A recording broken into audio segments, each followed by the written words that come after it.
Spend the next 2 hours with our three sports-loving ladies, Mia O'Brien, Lauren Brooks, and Taylor Dahl. This is Helmets and Heels on 1010XL. Show me what you got, pretty lady. Hope everyone had a wonderful Easter weekend, and now we get to turn our attention, as if we haven't already, to the actual NFL draft happening this week. This is the week I feel like we've been waiting for. This is our first time talking about the draft. Yes. Should we turn our attention to the NFL draft finally? Is it weird that in maybe some other locales, like they're like, oh, the draft? Oh, I guess that's this week. Meanwhile, are there cities like NFL cities like that? Not NFL, like non-NFL cities. Yeah, like in Tuscaloosa. Yeah, right. They're like, oh, that's right. Well, and I guess you're talking about like the college towns are also talking about the draft if some of your players are in it. But there's definitely cities out there that are like, okay, the NFL draft. Certainly, if you're more baseball, basketball, stuff like that, I can see that. But yeah, certainly around here, and then I would imagine the other 29 NFL cities, it has been all draft all the time. And certainly we have, I think, really differing opinions on what the Jaguars should do at 5, which is so much fun to have the debate. Mia, you are still locked into Mason Graham. Defensive tackle out of Michigan. Yep, I am. And I believe the Jaguars are as well. And you think he'll obviously start right alongside Mason Smith or Eric Armstead? How do you Some envision? combination of the three. I mean, I think in an ideal world, you'd love the two Masons for years and years to come. Ultimately, yes, Eric Armstead is under contract, and I don't know what the conversation has been, but certainly he made it very well known before Liam Cohen or James Gladstone was ever hired that the expectation was that he would move more inside. And I wonder if that is as much as his team and his own PR group saying, we got to make sure, this is not turning into the spectacle that it was a season ago when he was cosplaying as an edge rusher. And so that's where I think that's ultimately where I think you will see a rotation. And that is not a Ryan Nielsen rotation. That is a rotation like what the Philadelphia Eagles employ. Rotation. Correct, along their defensive front, and that's how you keep everyone fresh. Yes. And so for the people who don't like Mason Graham, you would say? I would say go turn on the tape, which is what I've been told by so many up there in Ann Arbor and beyond throughout the Big Ten. And you tell me, how many 300-pound penetrating defensive linemen can you find? I know the sack numbers aren't what you all want them to be, but tell me this. How did Michigan win the national title when he was a sophomore and he was regarded as the best player on the field on defense? How was he an 18-year-old former 3-star recruit who started as a true freshman and was regarded by season's end as one of the best players on a team that was top 15, top 20 in the country? I don't understand why we have to overthink, much like in the Ashton Genty argument. Like, why are we overthinking players in an era in which we have freed ourselves from our Trent Baalke shackles and we are no longer allowing ourselves to project? We are simply saying, turn on the tape, watch the player, subscribe to the Earth theory. Are there that many human beings this size moving at this miles per hour, at this style, however you want to quantify it? There's not that many of them walking on the face of the earth. And ultimately, this is a position the Jaguars have had as a whole on their team, arguably since Malik Jackson, Calais Campbell. You can go even further back and say Marcus Stroud and John Henderson's era. The Earth theory, Taylor, also applies to offensive linemen because there's also not that many offensive tackles out there that are going to be elite in the NFL. And so certainly that argument could be made for an offensive lineman, which you have been advocating for offensive line, not necessarily at 5, but certainly to revamp the offensive line. Yeah, and I think that to me, from the end of the season, I was shouting trenches, and I'm still shouting trenches. I think it's just, if we learned anything from the Super Bowl, it's how important the trenches are. And you don't just, to me, get a couple okay players and think you're okay. And I think that's what they did personally. The Eagles just scored again, by the way. Yeah. Like, it just keeps racking up the points for Philly. But and look how much they've put into their trenches in general. And I think that we go back to Detroit too. Detroit's done the same thing, and they've turned a product who couldn't win for a very, very long time into one now that people are talking about being able to consistently win. We will see how things look without a Ben Johnson and Jared Goff combination, how they fill in that void of not having the offensive coordinator there. So that will be an interesting storyline, but they still have the trenches. And that's one thing. You still have the players to protect your quarterback, and you still have the players getting to a quarterback. And that's a big factor in this game. And so it's interesting because I think going back to still January, February, Mason Graham was always talked about as one of the best players in this draft, and that hasn't changed. So to me, you do have to take that into account, that there's guys that were saying, yes, after the season ended, they were talking about Mason Graham. And then, yes, once they dove into all of the film and really started watching everything from start to finish of Mason Graham, some people even got higher on Mason Graham. So he's not one of those ones that in the beginning of April, all of a sudden he did one workout and people are falling in love with him. This is somebody that even last year, when we were talking about players after the draft, we made our list, and both Mason Graham and Kenneth Grant were people were talking a ton about that Michigan defense in general, but those two players specifically. So it's not, he didn't just pop up. He's been somebody that people have had his eye on for a long time.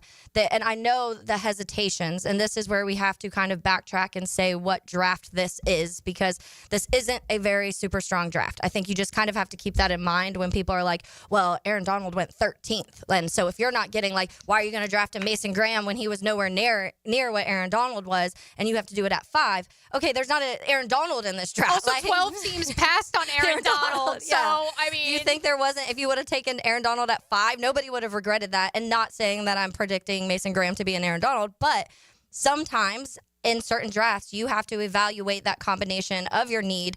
You're getting one of the better players that people have been talking about, and I do think it's somebody who's making an instant impact. And how many years now have we been talking about the lack of interior pass rush? And Taylor, I'm glad you pivoted and you kept it in the offensive, defensive line conversation together, because that is the conversation that I've had with so many around the league. This notion that the Jaguars want big people. That's what I have been hearing since January. Before James Gladstone, before Liam Cohen were instated as the new regime here in Jacksonville, they want big people. Well, here's the thing. Big people can be defined as Kenneth Grant, who is a massive human being. It can also be defined as simply trench players. Yeah. Because the Jaguars, outside of drafting edge rushers and outside of Anton Harrison, have not drafted linemen with premium capital for the better part of the last decade. Yeah, there is a knock on Mason Graham that he's not the biggest defensive tackle. And so, that his base isn't as stout maybe as some others. And so that's certainly something. Leverage is there, though. Sure. And he's a wrestler, so we know that. But we've also heard sometimes he doesn't finish and he's on the ground a lot. There are some things, some negative things when people watch the tape. So you are definitely also going Mason Graham as we sit here on this Monday. If guessing where they're going, what you would want. Oh, I don't care. I really truly Taylor's don't. got 4 or 5 players. I feel like I'm at the same point too. I've got 4 or 5 players where if they took them, I'm not offended. And I just did my video with John O'Leary that's on social, and I said I'm probably one of the few people that truly would be okay with 3 or 4 guys where I wouldn't be upset. I've been talking about Ashton Genty since November of this last season. So if the Jags ended up with Ashton Genty, I would be completely fine with it. I think he's a playmaker. When you go back, one of the things that stood out to me in his little letter to the NFL, Tribune, that he mentioned in that, you want players that he's like, you're not going to tackle me. You can't bring me down. That's an important thing. We talk about how many times these running backs have been stuffed behind the line of scrimmage the last couple years here in Jacksonville, and some of that's offensive line, some just not having the backs to run guys over. And so having that, I think, is a big thing. I also wouldn't be mad personally with Will Campbell. I still think the offensive line needs a lot of upgrades. And then I think the one that I'd be a little more hesitant on if it was the edge, if we're talking about a Walker, for example, just because I think that's probably your most solid position group as a whole. And yes, I think you do need a third edge rusher in the NFL now, and the teams that are successful have that. So I wouldn't be angry, but it wouldn't be my favorite. But if it was Mason Graham, Will Campbell, or Ashton Genty's name being called at 5, I would be totally happy. I don't think if they draft Jalen Walker on Thursday night, I don't think that he's only a defensive end edge. I think him around a little bit. Yeah, he'll be a linebacker on the field, and certainly he'll start.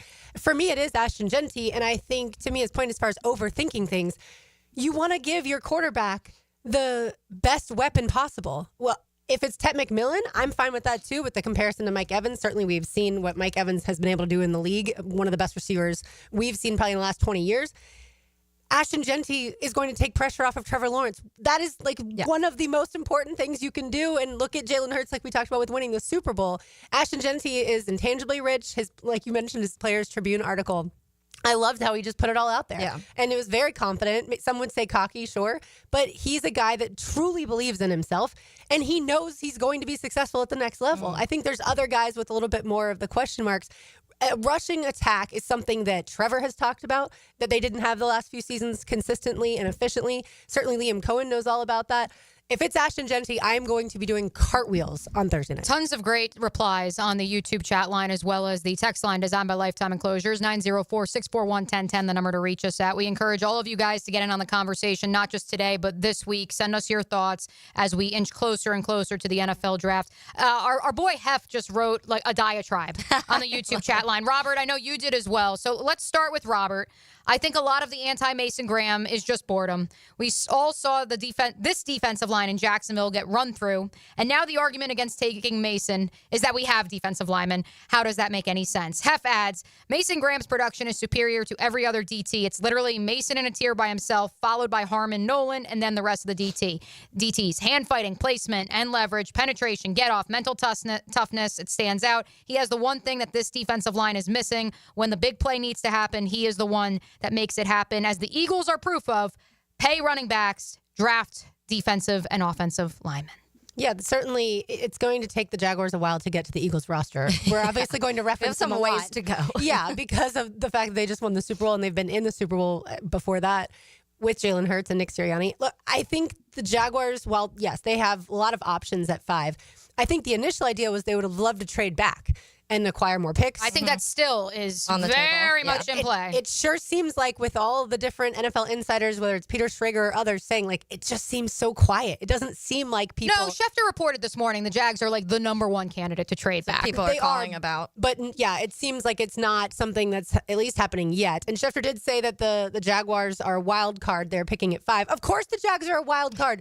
James Gladstone has never had a draft before. Yeah. Liam Cohen's never been a head coach before. And they haven't done the top 30 visits. So there's a lot of secrecy in the things that they were doing. And that was one of the tweets I saw. This is the quietest that's been in Jacksonville in a long time. And I'm like, well, yeah, because it's a whole different regime. And they also, that's good. James Gladstone had 1 week after he was hired to get ready for the NFL Combine. So there was a little bit of like, all right, urgency. Let's just get straight into this.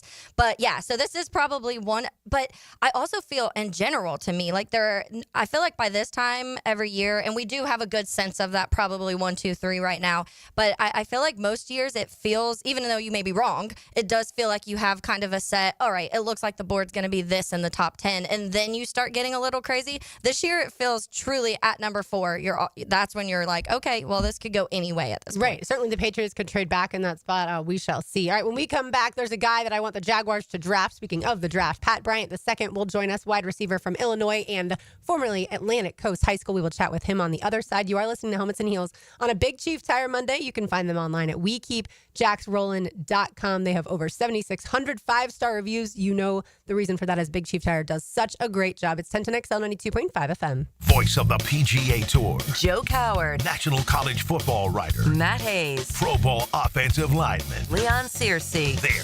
XL Prime Time. Dream team, baby. Dream team. Dream team. Afternoons 2 to 4 on 1010XL. Call 904-500-COOL. Ideal conditions. Want to support a locally and veteran-owned company? If you need a new AC, we should be your first and only call. Ideal Conditions keeps you cool. Just ask your AC.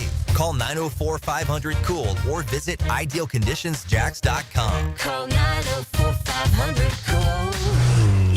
Honk if you see us. Call for service. Ideal conditions. Idealconditionsjacks.com. Lauren Brooks here for Novus Glass of Jacksonville. We've all had to deal with a cracked windshield. Well, next time, go to a local company to get your windshield repaired for free at Novus Glass. And now Novus Glass is the only place in Jacksonville where you can get Turbo Tint. Turbo Tint will improve your energy efficiency, increase privacy, and enhance both your building and car. Turbo Tint blocks up to 99% of harmful UV rays, so all of us Floridians need Turbo Tint, and Novus Glass is the only place you can get it.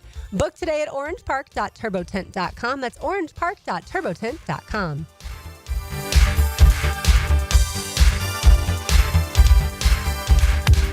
Leon Searcy here. Let's be real. I used to eat like a lineman because I was one. And man, those habits are hard to break. I needed help to stop with the munchies and lose weight. But now, I'm bringing sexy back. I call Physician Guided Weight Loss. Their medical team is helping me shed pounds safely with a custom plan to help me slim down. And their firm pricing means same price every month. Hey, you want to bring sexy back? Visit Physician Guided Weight Loss at pgweightloss.com.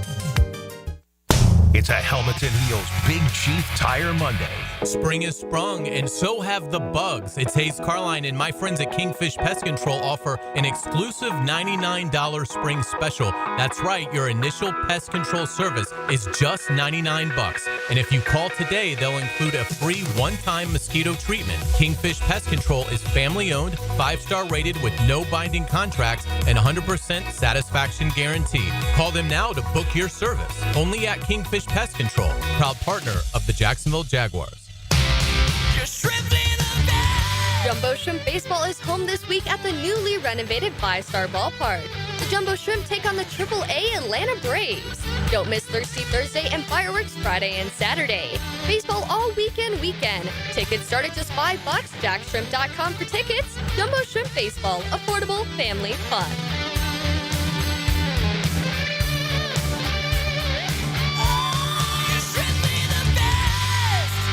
If you are an experienced electrician looking for your next big opportunity, look no further than the Miller Electric Company, a trusted name in the industry for over 96 years. At Miller Electric, we tackle the biggest projects in the city, offering you the chance to showcase your skills on a grand scale. We believe in rewarding hard work with the best pay, top-notch benefits, and an unbeatable culture where people actually care about each other. Take your career to new heights with Miller Electric Company. Apply today at millercareers.com. Miller Electric, an equal opportunity employer.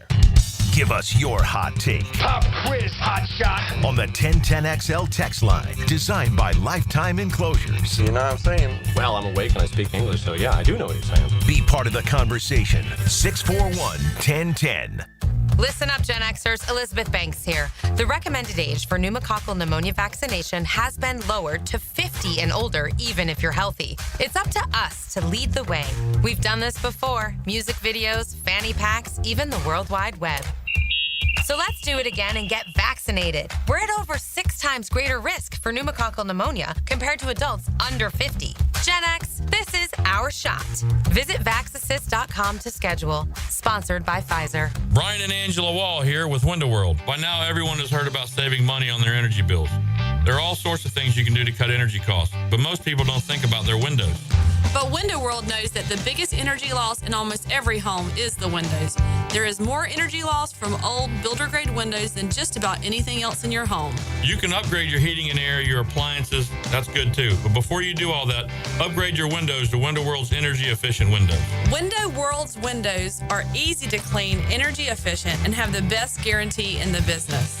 Window World's slogan is simply the best for less, and we mean it. You get great American-made windows, and you get to keep more of your money when you buy from Window World.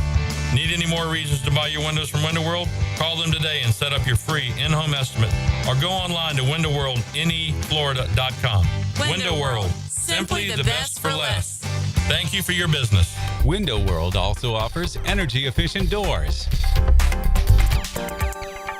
PRP treatment is kind of the thing these days, and in many cases, it eliminates the need for surgery. This is Sheridan Tootin, and my experience with PRP from Southeast Orthopedic Specialist has been nothing short of great. I'm really feeling much better now.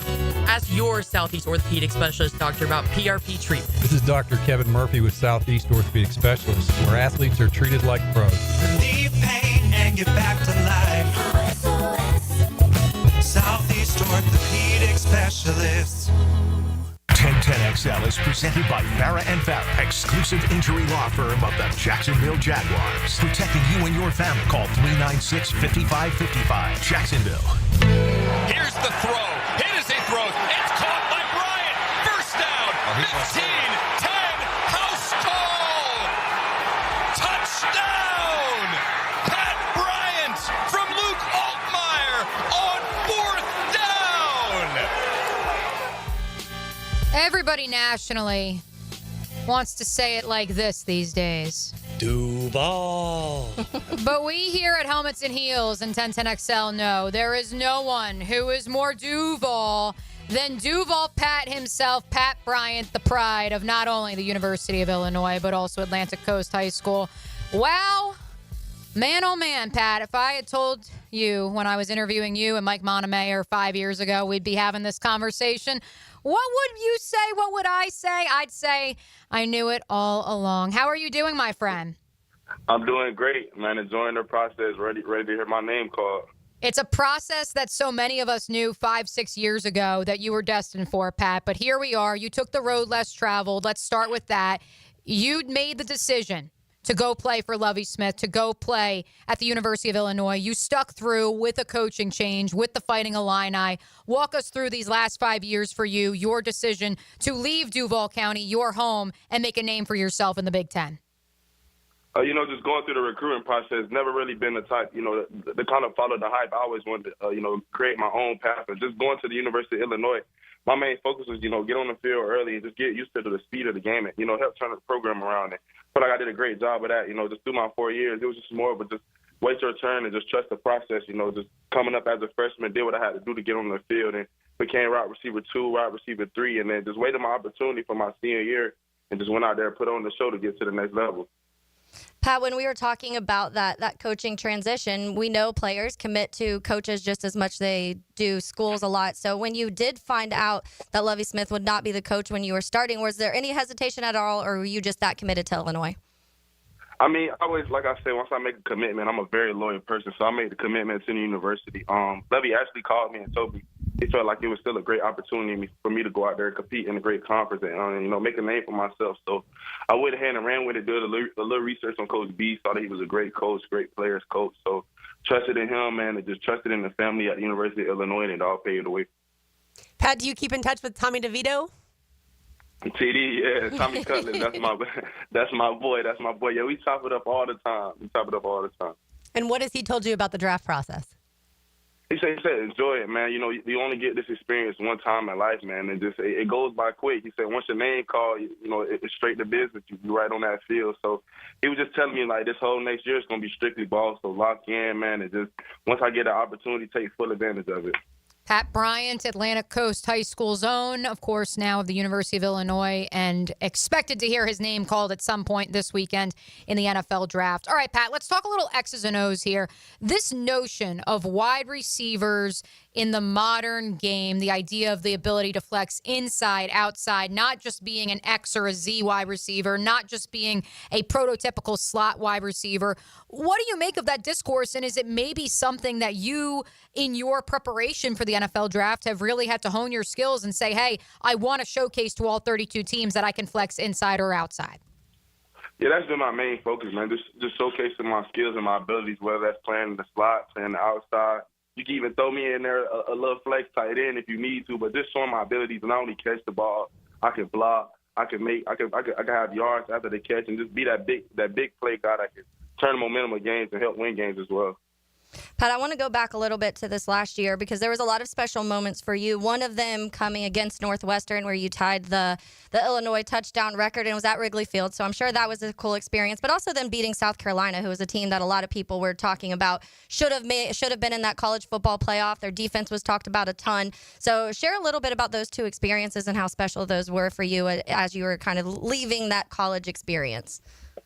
I mean, just that Illinois record was very special because, just going there, my main focus was to make a name for myself, man, just leave my name in history books. And I ended up breaking the Illinois, the stadium touchdown record, and then ended up tying the all-time receiving touchdown record as well with Brandon Lloyd. So very special experience, especially in front of a crowd, in the home state of Illinois, at Chicago Wrigley Field, going against our rivals and getting that trophy back was a very special experience. And then just having faith in my guys, allowing them to go out there and, and fight and battle, to win the Citrus Bowl without me. I was still there in the stands, but to see them, put their head down, grind and work, and they just, leave history at the University of Illinois. And then just based off that, the program has done nothing but going up. So the sky's the limit for those guys these next years. Pat, I'm going to run through some of your accolades. Top 10 all-time receiving yards at Illinois. Team captain, 2025 Senior Bowl, you had 2 catches for 47 yards, all Big Ten team from the Associated Press, and then certainly second team selection as Phil Steele, All-American. Your family has to be so incredibly proud of you. Oh, yeah, for sure, man. They just, they always been there to support me, whether it was Atlantic Coast, playing Pop Warner at Ocean Way, whatever it was, whatever sport it was, they were always there in my corner to support me. They traveled up to Illinois almost every weekend to come watch me play. So, I mean, without them, a lot of this would be, impossible. Just having them, knowing that they have my back, and just knowing not only them, but the whole city of Jacksonville, knowing that everybody has faith in me, it was very, very special, my past few years in college. You can find him on X at DuvalPat3. All right, Pat. It's time for the question, especially now that your alma mater, Atlantic Coast, has retweeted this live stream of our program today. It's time for the question that everyone wants to know. Have you had any contact with the Jacksonville Jaguars in your pre-draft process? Yes, I've had a lot of contact, with the Jaguars. It'd honestly be a dream come true, just, growing up a Jaguars fan and just, going to that stadium and watching all those games. Just playing for the hometown would be very special. So drafting the next few days, if they call my name, I might shed a few tears, but it'll all be worth it just playing for the hometown team. I know that one Chad Kushner would have the photo of you in the stadium at the Gator Bowl ready to go, if that is to come to pass. We're going to manifest that, Pat. I'm curious, though, what's been the biggest surprise for you? What's been the craziest anecdote you can share from your pre-draft process? I would probably say just doing the speed interviews at the Combine and the Senior Bowl. It's kind of like speed days, just going around, talk to a lot of teams in the span of just 5 minutes, just trying to fit my whole life story in that and just trying to sell myself as a great player and a great person I am was pretty fun. But honestly, overall, just this whole process has been very special, just communicating with guys. And not only that, but just, meeting guys that I saw on college football, playing against those guys was very special. So overall, great experience. Like I said, you only get this experience once. So I've just been soaking it all in. Pat, would you be ready for those 100-degree September football games again? Because Illinois is a little bit different. I mean, I feel like I was born and raised in that heat, so it might take me a little time to get back to it, but not too long, not too long. Pat, who is the NFL wide receiver that you would say you model your game after the closest? I'd probably say Justin Jefferson, just having that same physical prototype and just being able to, use my size to advantage and create separation. Not only that, but yards after the catch as well. I kind of been watching him since he was back in college, and throughout my college career, I would turn him on Sundays, on our off days, and just try to add some things to my game that he does. That's a pretty good one. Yeah, I'd say so. And again, Pat, it goes back to what you noted, that inside-outside versatility that I think, for you especially, like you're a player who, because you're a bigger-bodied guy, maybe even 5-6 years ago when you got to college, maybe the thought is, oh, well, he's a X wide receiver. So how do you go about developing yourself as, hey, I can also go inside?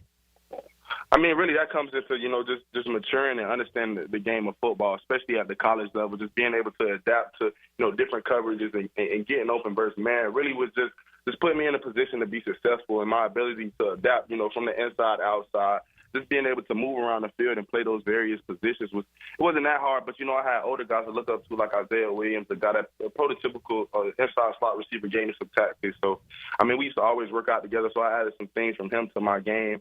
I mean, it was just only up from there. I told Coach my senior year, put me anywhere. I just wanted to show my versatility to the guys at the next level to show them that I could play any position on the field. Well, the YouTube chat line is loving it, by the way, Pat. They're all yelling, bring Pat home. Please. Yes. Jaguars.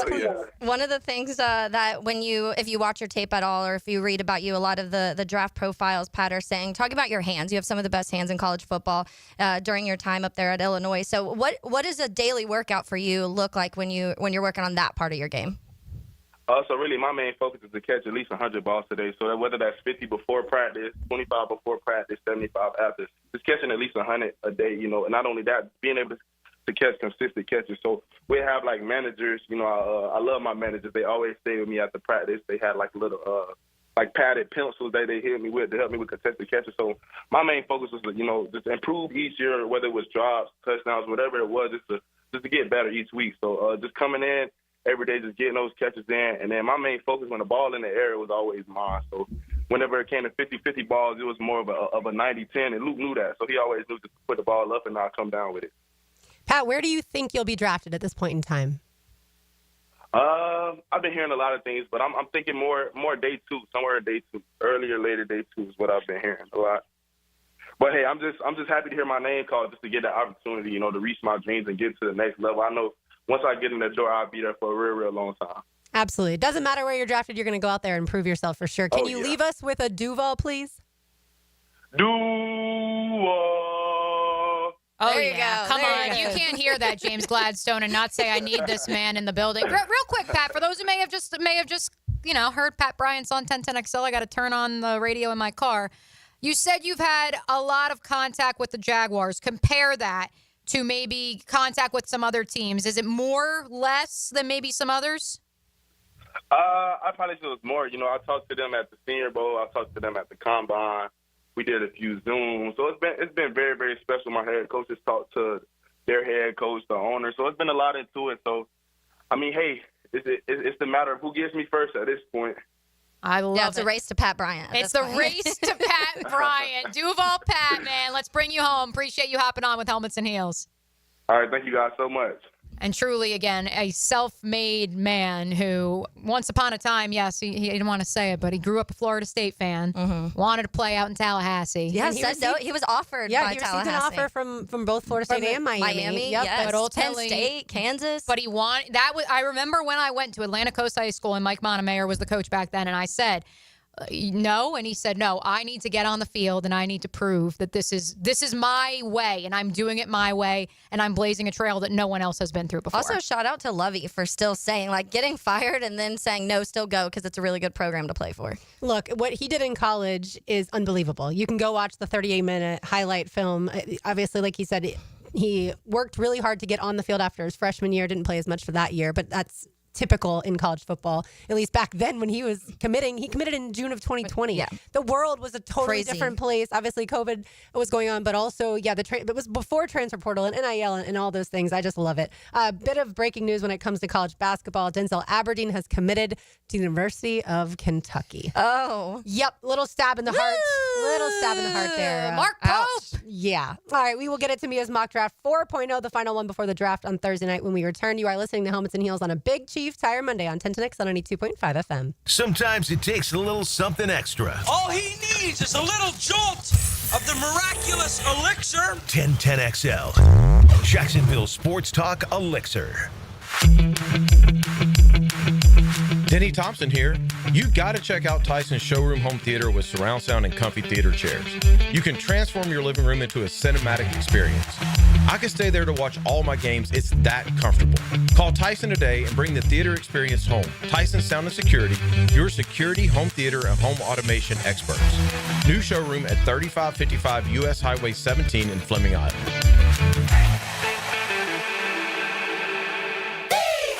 Direct from Broadway, MJ, the Tony Award-winning musical, is starting something all across America.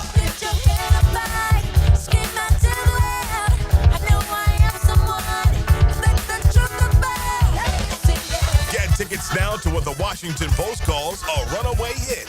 MJ the Musical, playing Jacksonville Center for the Performing Arts, April 22nd through 27th. Tickets at fscjartistseries.org.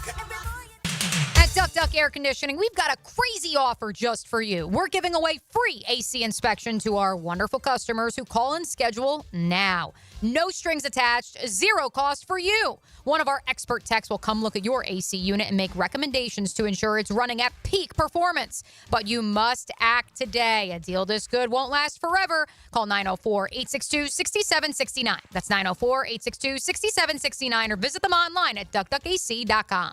Any required repairs are not included in the inspection.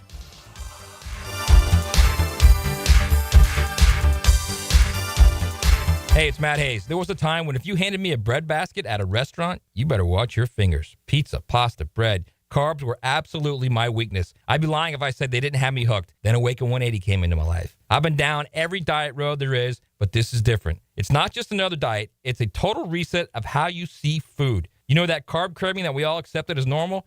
That's gone for me now. Don't get me wrong. I still enjoy the good stuff, but here's the difference. I no longer feel like I need them. So when the server puts that bread basket on the table, I just smile, sit back, and say, nah, I'm good. That feeling of control is all thanks to Awaken 180. I lost 40 pounds in 9 weeks on Awaken 180. Hacker lost more than 110. Baloo is on his way, and you can lose whatever you want to lose. It doesn't matter what your goal weight is. Awaken 180 weight loss will get you there quickly and safely. It's a clear path to success without disappointment. Awaken 180 has changed my life, and it will change yours too. Give them a call at 844-346-1800 or go to awaken180weightloss.com. Trust me, you'll thank yourself. Helmets and Heels. It's a Big Chief Tire Monday. The local Jacksonville shop for fair prices and service you can trust. Do you know someone looking for a fun and rewarding summer job? Join the YMCA team, gain valuable experience, and make a difference in kids' lives. Turn your passion for this community into a fulfilling career at the First Coast YMCA. Now hiring camp counselors, lifeguards, child care leaders, and membership experience team. Every single person on the dedicated YMCA staff plays a role in making the Y a welcoming and vital resource for our community. Find your career at the Y at fcymca.org. Equal opportunity employer. Keeping kids active is a full-time job for parents. Look no further, though, than I-9 Sports, covering Duval, St. John's, and Clay to get your youngster in the game. Spring and summer registration open right now for flag football, soccer, t-ball, and basketball. Plus, all new girls volleyball at Duval Charter Bay Meadows. I-9 Sports with fields and gyms all over 3 counties. And the best thing is I-9 Sports offers sports year-round so kids can always find a sport to play. i9sports.com. Enter 1010 in the promo code. Pickett here with my concierge doctor, Richard Townsend. Doc T, how does a concierge direct primary care operate? We are a membership-based primary care made directly between a patient and physician. We'll have a limited amount of patients that allows us to give unlimited access and personal service to you. This individualized approach has been shown to lower hospitalizations as well as maintain healthier lives.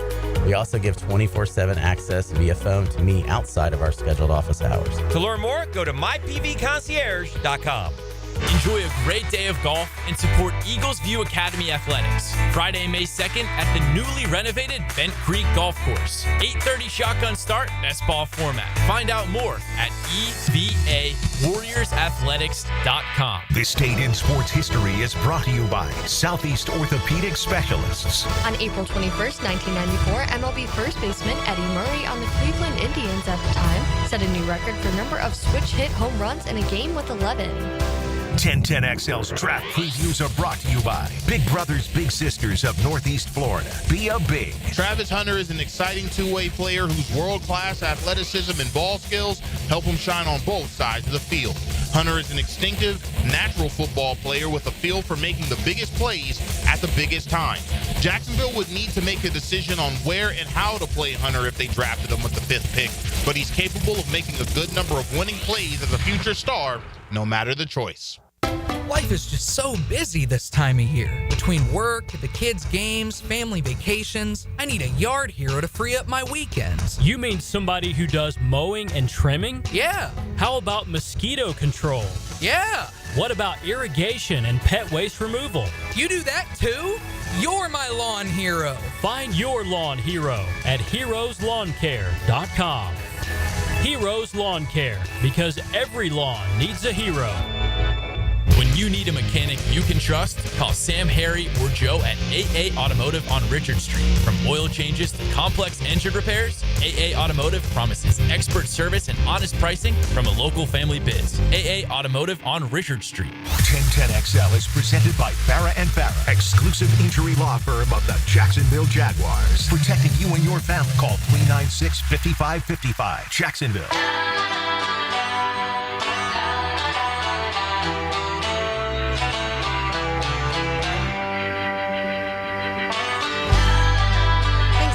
Bryant for joining us. If you missed that, you can certainly catch that on demand. He is, I think, going to be very in demand when it comes to the NFL draft with all the numbers that he put up at Illinois. I have a fun fact for y'all when it comes to the draft. I feel like by this point we know virtually everything there is to know, but I did learn something this morning. Have you ever heard of Darryl Colbert Jr.? This is not a draft prospect. I don't think so. I don't think. Okay, so he is the quarterbacks coach for both Shedeur Sanders and Cam Ward. Oh, yes. I did know this. The Texas. Yeah. He's out of Houston, Texas. Okay. And so they both found him independently, and then he was at both of their pro days, both Miami and Colorado. I just found that fascinating that the two guys that certainly one is going to go number one, and the other one we have no idea where he's going, but the same guy has been their mentor and coach. I figured it was something because we saw all of the workout videos this offseason, this offseason of them two, and they seemed very comfortable together in the light of they were both giving each other a hard time and kind of making fun of each other in the sense of like he was talking about Cam Ward and he was talking about like garbage time and all his yards came in garbage time, and then they were kind of going back and forth, and he was like, well, you don't play anybody. The ball downfield. So I figured there was some sort of connection. I just wasn't sure what it was. I just know that, Cam initially before before he ended up transferring to Miami. He was supposed to come here to Jacksonville to work out with Denny and Will and the boys. And then after the season he had at Miami, he ultimately made the decision to do the pre-draft process in his native state of Texas. And I just can't help but wonder, there has to be a TV camera crew that is following that duo around, because that has to be some Netflix series that's coming out, right? It has to be. Yeah, I would say so. Yeah, like you said, they were ribbing each other, and that's so much fun because you almost never see that. Yeah. Like, it feels like quarterbacks are pretty much serious. Yes, we've had like the Gardner Minshew's, but a lot of times they feels like they have to be so focused and serious. All right, Mia, your mock draft. We do know who you took with the number 5 overall pick, and that is Mason Graham. Yes, I've never taken a player twice, at the very least at the first round positioning. In all the years I've done mock drafts between 1010XL and First Coast News, but ultimately for me, I just keep coming back to what the Jaguars have said they want to do with this first pick of the Liam Cohen, James Gladstone era. This idea of, again, they want big people. They want someone who sets the standard. And from all accounts and all the intel that I've done, that is who Mason Graham is. This is the type of guy who, well, yes, maybe he's not going to get you 20 sacks a year. I don't think your interior defensive lineman is supposed to do that. They're supposed to set the plate on the other side of the line of scrimmage, opposite what James Gladstone and Liam Cohen so, beautifully expressed at the combine with regards to setting the plate of the interior of the offensive line for Trevor Lawrence in order to step up. And in the same vein, it's the inverse on the defensive line. And the Jaguars have just not had that player. And I understand this is a class that is deep with defensive tackle class. Billy, for those of you who follow him on X, Billy M_91 does a great job with NFL cut-ups and stuff. He tweeted this out, and it's so true. There's certainly the Liam Cohen quote talking about wanting playmakers and the idea of not mentioning Gabe Davis, and that's where a lot of this smoke about the Jaguars going Ashton Genty or Tat McMillan may come from. But as Billy notes, there's also their GM saying the reason they didn't sign any defensive line edge depth in free agency is to give young guys an opportunity. I am all for best player available, but are they really going to fill starter level talent at those positions if they take a running back at 5th overall? And that's what I come back to. It is a numbers game, folks. And I've heard it from people around the league. I heard it from some people inside the building. Mason Graham is still on the Jaguars' radar. Do not get lost in all the smoke about the position players that has been floating around the last few days. I'd be shocked if he's not on their radar. Yeah. I would just not now be surprised if he's if the Jaguars draft Mason Graham. Weeks ago, we wouldn't have been surprised. Now, if they don't, I also won't be surprised. Yeah, to me, because of the way that they've talked, I personally have always kind of felt like there's a lot of holes. So kind of go for the position you need, but also who you think is that best player in that position. I don't think that's how they're going to address it. By the way they've spoken, it kind of just feels like they're going to take their true best player available. And so that's up to them at that point, what their board looks like in that sense. I don't think they're thinking about position at all. I think they're saying who is our favorite player that we think is going to make the quickest impact on this roster, and that's who they're going to draft. Because he's plug and play. Yeah. And that's where I also go back to look at who the Rams have drafted under James Gladstone. Yeah. They have drafted guys who were great college players. Maybe the measurables didn't match up, but you could throw them out there day one, and they had an instant impact. Well, and honestly, some have had a little bit of questions too, and that's when we talk about a Mason Graham, because you go back to Jared Verse last year. I love Jared Verse, but everybody was talking about how much farther Dallas Turner was ahead of him because Dallas Turner had more of the numbers and like statistical, the box score. When you go and you check all the boxes of how he had X amount of stats and he did this and he was that more true pass rusher. But the thing that always stuck out to me with Jared Verse is he was still able to get to the quarterback, but he was really good at setting the edge. And when you want a complete player that you think could impact your roster the most, you're getting one of those players that when you're watching film, you're seeing him do a little bit of everything. And they drafted Jared. He made a case for Jared Verse. He wanted Jared Verse, and they got him at 19. And I think that was honestly a steal. I think Jared Verse could have technically gone at probably. He should have gone higher. Yeah, definitely should have gone higher. But they found Braden Fisk in the second round. So that's, of course, another argument is they can identify the talent. And so can they get a defensive tackle a little bit later? But it's also the argument of they drafted Braden Fisk, and this is Braden Fisk with a jetpack. And they had a lot of success with Braden Fisk last year out in L.A. So if you can get him with a jetpack and 3 years younger, because don't forget, Braden Fisk was a 25-year-old rookie. I mean, you'd sign up for this every day, especially, again, because it has been a position of need for so long, and it establishes an identity. So that's number 5. I picked Mason Graham in this week's mock draft, which, of course, is available right now at 1010XL.com. By the way, for me, best player available in that scenario is Ashton Genty. That's how I believe. Okay. That's fine. Yeah.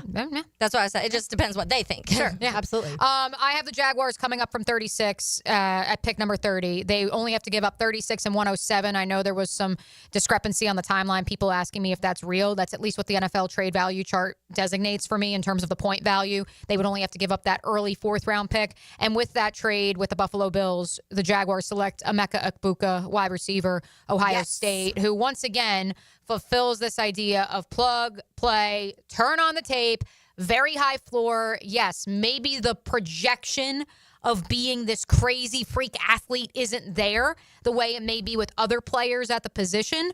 But make no mistake about it, if he has a high floor and you can just throw him out there and he's high IQ and high character like so many in Columbus have expressed, just take him. I don't think he will be there at 36. And Jordan Reed and I went back and forth last week on Duval Rundown of ESPN, of course. And we both were like, well, not to give away our mock drafts, but we both have the Jaguars taking Emeka. Mm-hmm. He has him falling to 36. Mm-hmm. I don't know if that is a reality just because that top tier of the draft of the wide receiver class, there's not a lot of depth. But at the same time, because there's not a lot of plug-and-play offensive tackles, because there's expected to be somewhat of a corner run in the late 20s, that's where maybe wide receiver gets pushed further down the line. Quarterbacks potentially too. Correct. Yeah. And the quarterback, obviously, how many quarterbacks gets taken in the first 32 also directly affects it. But that's where he's banking on Luther Burden and Emeka Ekbuka falling to day 2. I'm not so sure, and that's why in this week's mock draft I have the Jaguars securing their guy. Yeah, Peter Schrager said that Emeka Egbuka is one of the guys, Jalen Walker too, but one of the guys that the teams have been thoroughly impressed with the interview. Oh, yeah, I saw that. And what does that scream? Intangibly rich. Intangibly rich. Yes. Exactly. And by the way, especially, and this is not just because we had Pat Bryant on and he was electric. Yeah, we can draft him at 36. Right. Well, that's going to be available on demand on the 1010XL Jaguars YouTube channel here in a bit. But make no mistake, in this week's mock draft, I don't have the Jaguars taking 2 wide receivers, but I wouldn't be surprised if they did. Yeah. I'd be more than okay with that, and I think it is a possibility. It's interesting because Pat said that he could also play a little tight end if need be. Mm-hmm. Yeah. And so it's at 6'2". If you only carry 3 tight ends, right? You've got 6'2", 210. Like, is that another option as far as a move tight end? Yeah, that's interesting. I think, and when we're talking about wide receiver, I think a lot of, obviously, it all starts, we've had the conversation of when does that world of wide receivers really kick in, and you're seeing it everywhere. Tet looks like he's going to be the first wide receiver off the board, and we've seen him mock to the Jags at 5, but I've seen him at 9, I've seen him at 16, 17, 18. So when does Tet go? And then from there, you're going to be able to really evaluate when some of these next wide receivers are coming off. And they love Texas's Matthew Golden. Some people now have him even ahead of Tet. Right. But in that same vein, shout out to friends of the program, Trevor Sikkema and Connor Rogers of the PFF Stock Exchange podcast. They did a live 7-round mock draft, in case you missed it, Saturday on YouTube. God bless those boys spending their Easter Saturday in the lab for like 6-7 hours live on YouTube.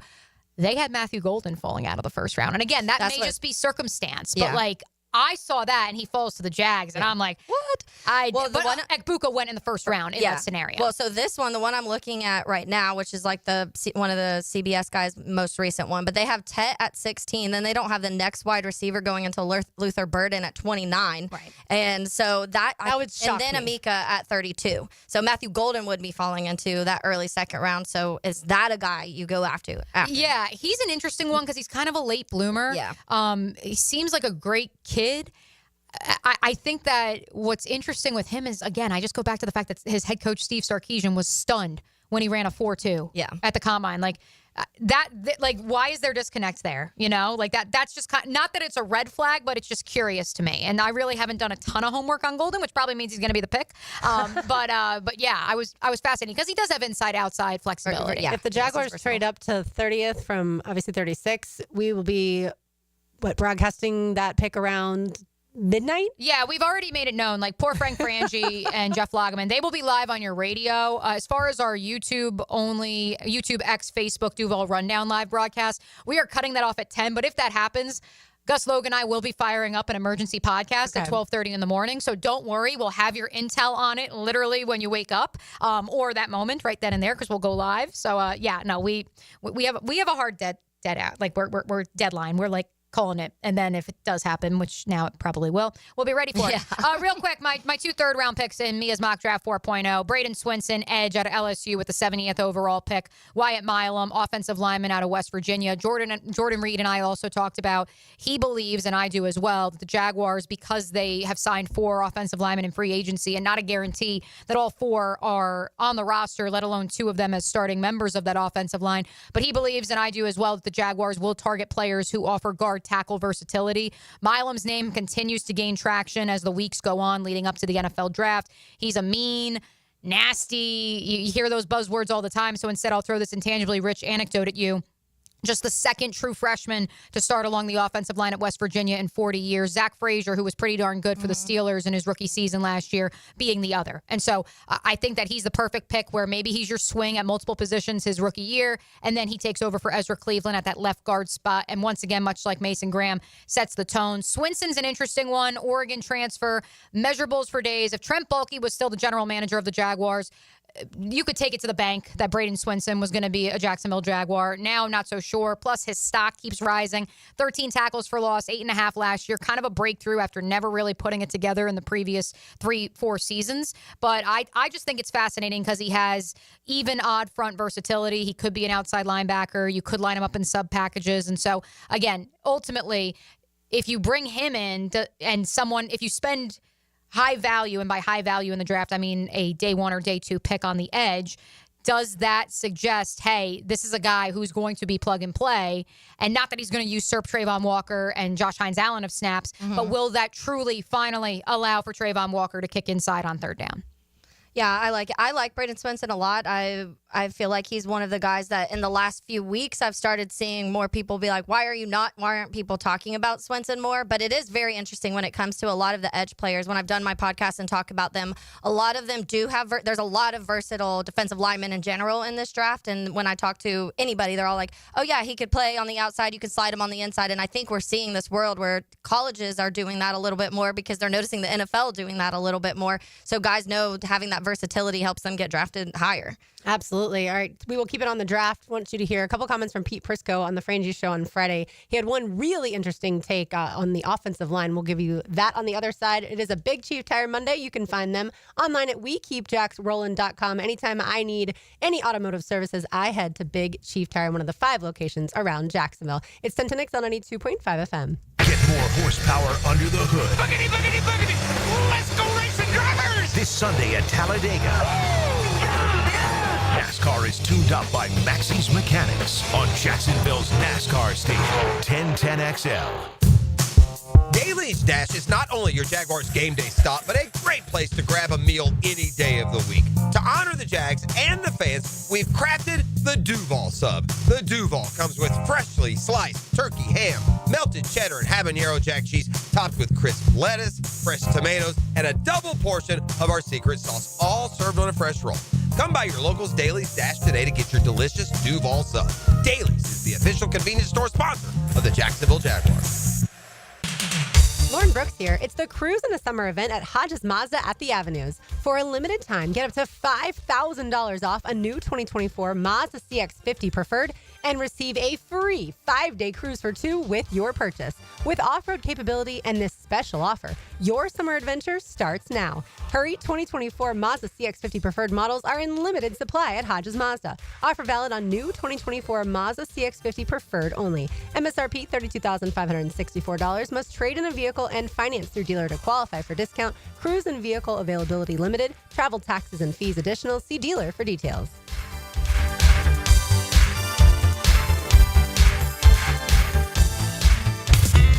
It's tune-up time, and Florida Home AC, the official AC partner of the Jaguars, wants to partner with you for a cool summer season. Tune up your AC unit right now so it's running at peak performance when you need it most. Just call 777-4300 and order a tune-up for just $59. Keep your unit humming at optimal level. Log on to FloridaHomeAC.com and take advantage of their savings. Keep cool with Florida Home AC. That's 777-4300. DUI, BUI, don't stress. Call me Malcolm Anthony at 285-4LAW. That's 285-4LAW. for Malcolm Anthony. It's a Big Chief Tire Monday on Helmets and Heels. Oh, by the way, Ivan's no longer on the project. His wife got a new job, so they're moving across the country. Robin's top researcher is deviating to a new market. This isn't standard. And now we're short-staffed. Who's going to finish all these projects? She needs a cluster of new data analysts, and there's no margin for error. I need Indeed. Indeed you do. Put our matching platform to work so you can spend less time searching and more time connecting with talented candidates. Visit Indeed.com/credit and get $75 towards your first sponsored job. Terms and conditions apply. Are you thinking about a pool for your home? Blue Haven Pools is Jacksonville's largest pool builder. They've built pools for over 20,000 satisfied families since 2000. It's never been easier to design the perfect pool for your home, family, and budget. Call Blue Haven Pools today at 904-620-0090 to get a free in-home estimate for your in-ground pool, or visit bluehaven.com. Don't let another summer pass by without a pool. Join thousands of happy Jacksonville pool owners in a Blue Haven pool. Homeowners, storms don't wait, so why should you? Universal Roof and Contracting protects your home and your wallet. Invest in a stronger roof and save big. Right now, get 15% off roof replacement and repairs. Financing's available with monthly payments as low as $115. But this deal ends April 30th. Call 855-ROOF-HELP for your free inspection. Universal Roof and Contracting. Protecting your home, building your trust. License number CCC 057165, CBC 1258484. The flagship station of the Jacksonville Jaguars. WJXL AM Jacksonville Beach. WJXL FM Jacksonville Beach. Prosser here. Spring has sprung, and it's a great time to sell your house, but only if you have the very best on your side, and those very best are Chad and Sandy Newman. Spring selling season's here. Rates are down. Activity's up. It's the best time in years to sell your home, in fact, but there are homes sitting on the market. They don't have the right representation. That's where Chad and Sandy step in. Maybe you're worried your home needs repairs or updating and it won't sell for a good price. Maybe your family's growing and you need more space. Whatever the reason that you need to sell your home, Chad and Sandy deliver this promise to you. Chad and Sandy guarantee your home sold at an agreed-upon price and deadline, or they will buy it. Sounds pretty hassle-free to me. Take it from Mike and Rosemary in St. Augustine. We were determined to buy an affordable home in a specific school zone, but we didn't qualify for the loan needed to get one. Chad and Sandy's team worked with the lender, negotiated a higher qualification price, lower interest. It was huge, $200 less per month. Do it today. Call 414-6200 or go to chadandsandy.com. Yo, yo, yo. It's your boy E to the T here.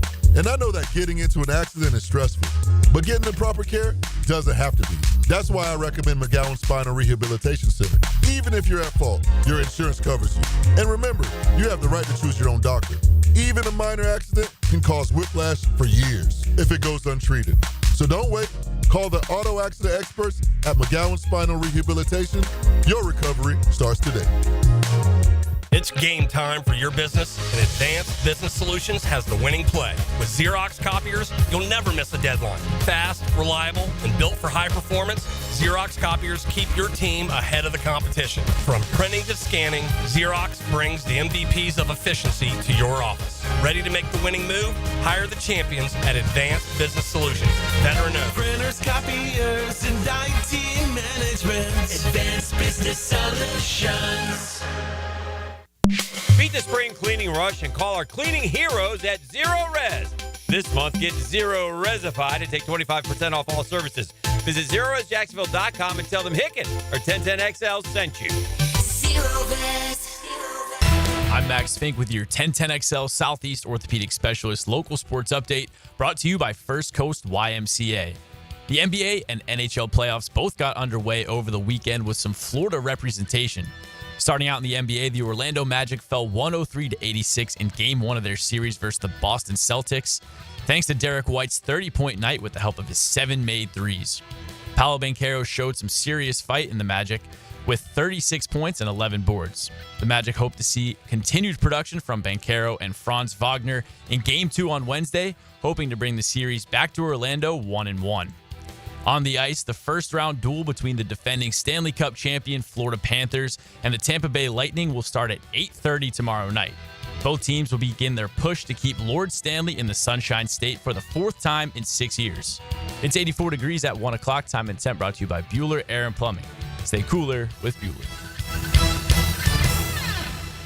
10XL is presented by Farah and Farah, exclusive injury law firm of the Jacksonville Jaguars. Protecting you and your family. Call 396-5555. Jacksonville.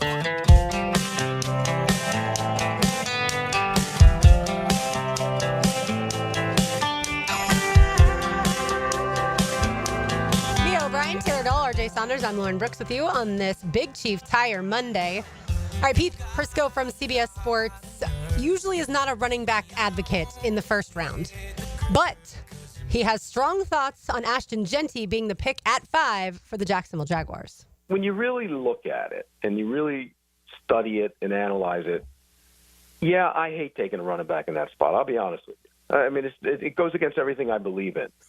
But I also think you get the best player in that spot. And this is one of those situations where you look at it and you go, he would be the best player in that spot. And so you say, okay, I'll take the back and offset that by taking the best player rather than take a chance on a guy I don't have total conviction on. So I think it makes sense. And what's the best way to help your offense? Run the ball. What's the best way to help a young quarterback? Run the ball. And I think you can open up the play-action passing game for Brian Thomas in a lot of ways. So I get it. It's a running back. It's a deep running back class. I know there's a lot of backs in this class, but nobody is that guy. Okay, RJ, not to make you be pressing all of the buttons, but you're so good at it. Let's imagine here for a second. Imagine with Closets by Design. Imagine your home totally organized. Yes, a shout out to my friends at Closets by Design. Be sure to call them today and get your free in-home consultation, just like I did. Speaking of things that I am doing, I'm currently corresponding with some of the Heeligans on the text line, designed by Lifetime Enclosures, going back and forth, and the exercise that I just presented, I feel, bears fruit for the larger audience.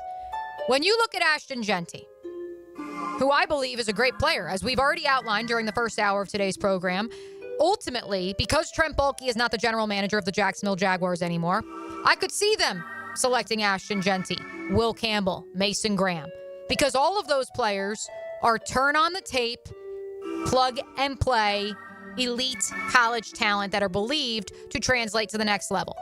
But now imagine with me, when you look at Ashton Jeanty, can you guarantee for me he will be wearing a gold jacket in the next 20 to 30 years? Now, on the flip side of that, and still not bad value, when you look at Ashton Jeanty, do you see a player who could have Zeke Elliott's level of production? Selected 4th overall in the 2016 NFL Draft, led the league in rushing, certainly had a 5 to 6 year stretch there where he was a top 10 running back, no doubt about it. And now here we are, less than a decade later, and where is Zeke Elliott? And so that is my argument with Ashton Jeanty, and that's not to compare him to Zeke Elliott. They have very different running styles, but ultimately, if you can guarantee for me that he's going to be wearing a gold jacket like LaDainian Tomlinson and all these other all-time greats he's been compared to, I get it. I totally get it. But if he's just going to be Zeke Elliott, and I don't want to use the word just, but ultimately, Zeke Elliott can't find a home in the National Football League each of the last 3 seasons, and so therefore you're looking at a shelf life of 5 to 7 years. The Jaguars, self-admitted, know that this is not a 1-year rebuild. They're going to be competitive in year 1, but they know to reach the ultimate form they want to be at, that's going to be 5 to 7 years down the line. And if he's running out of gas by that point, is it actually the pick for the most long-term success?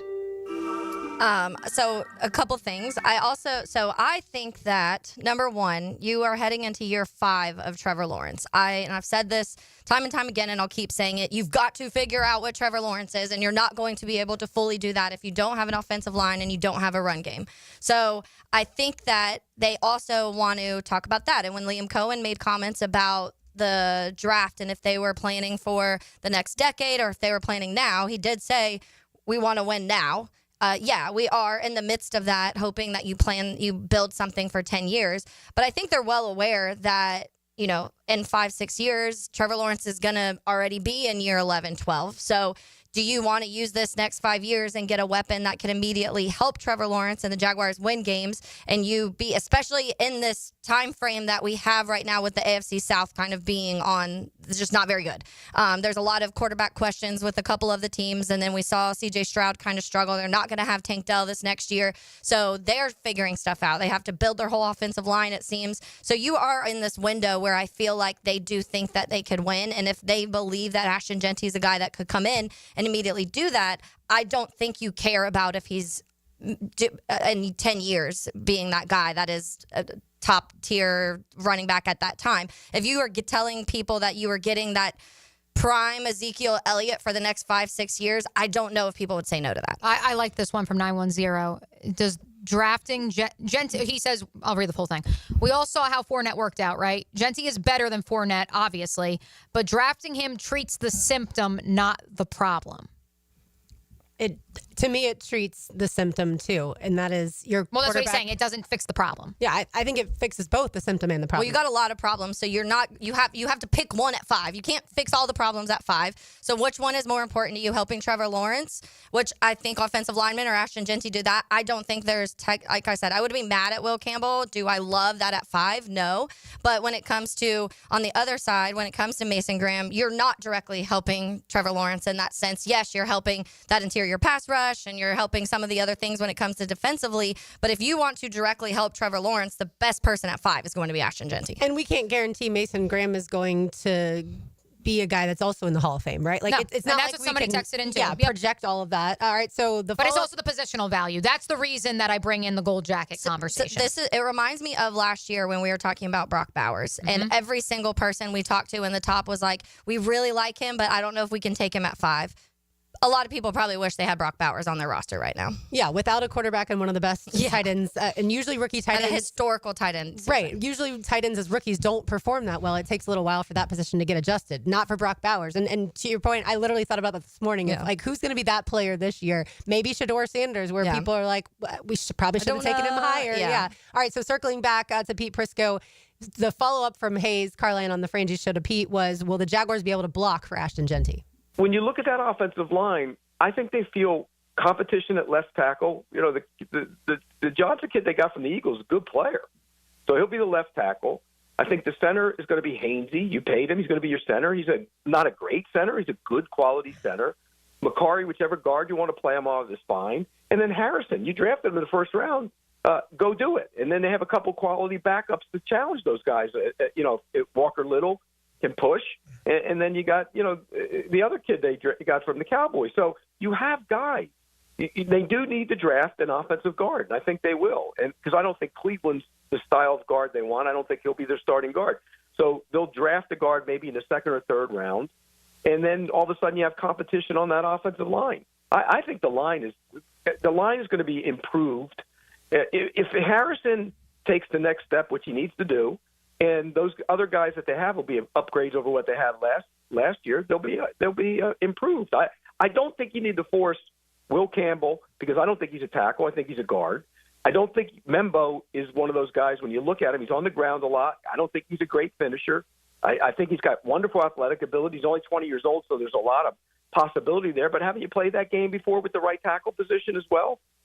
Okay, a lot to unpack. Very confused. A lot to unpack. Fred Johnson was signed to a 1-year deal. Yeah. He's going to push Walker Little. He's not the starter.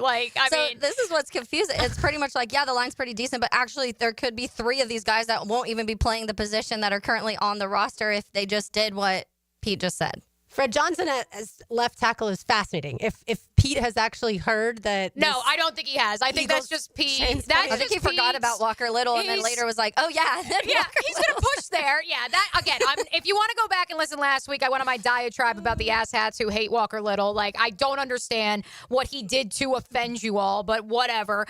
He has a 3-year contract. Unless you're trading him, he's going to be the left tackle, folks. That's the nature of how dollars and cents work. Now, could you trade him? Potentially, but why would you create another hole now when at least you're like, whatever. For now, even if you're not the biggest fan, it's solved. As I have said for weeks on this program, and I've had enough intel to know, again, bigger year for Anton Harrison to prove it than it is for Walker Little. File that one away, folks. Additionally, if you're going to put anybody on the trading block, It's going to be Ezra Cleveland because of the points that Pete outlined, but he didn't get to that till the very end. So, yeah, a lot to unpack there.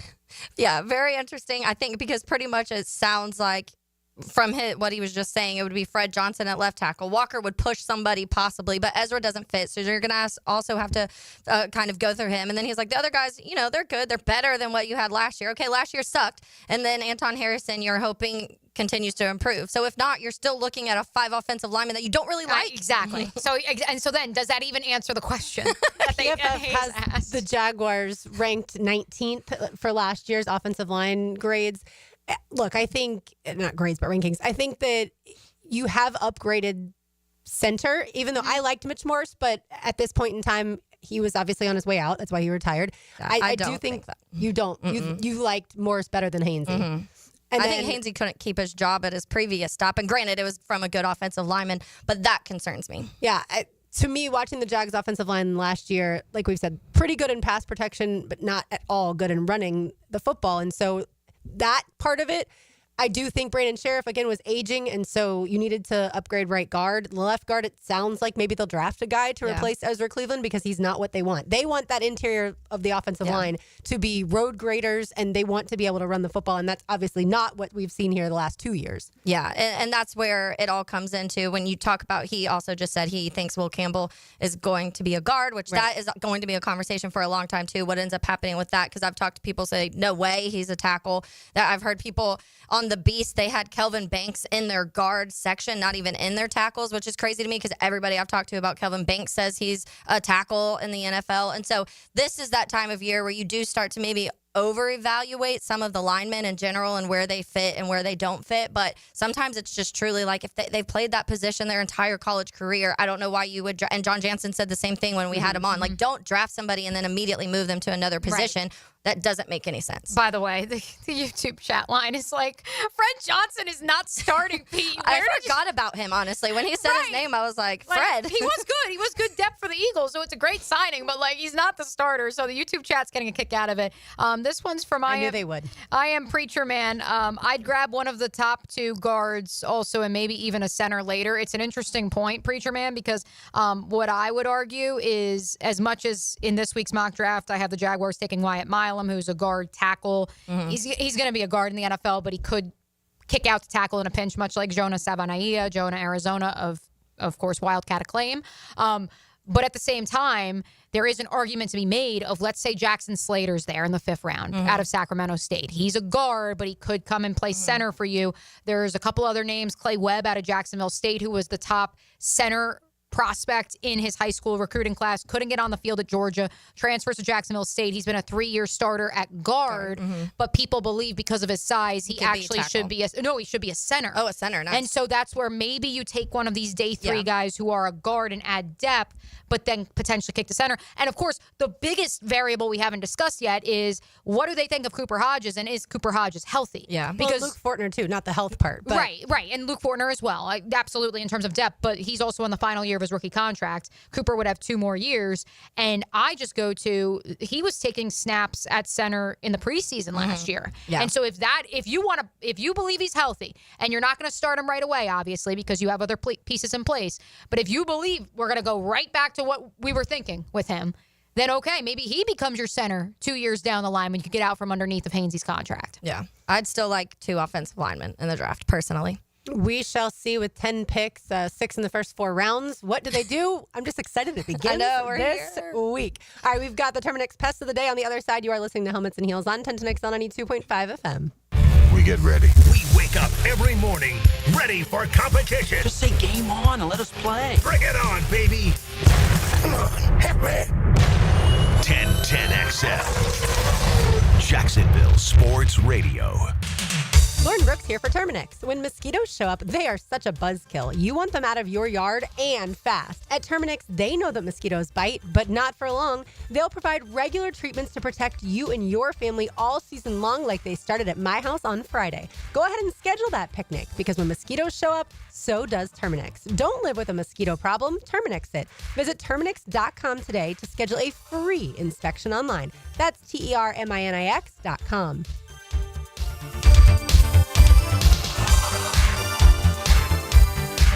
Value or flavor? Price or taste? Why choose when you can get both?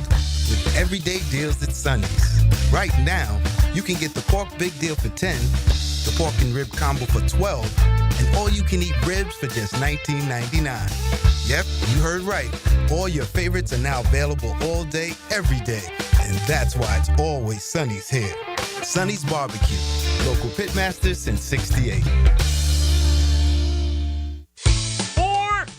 Guys, want a golf course fairway quality lawn?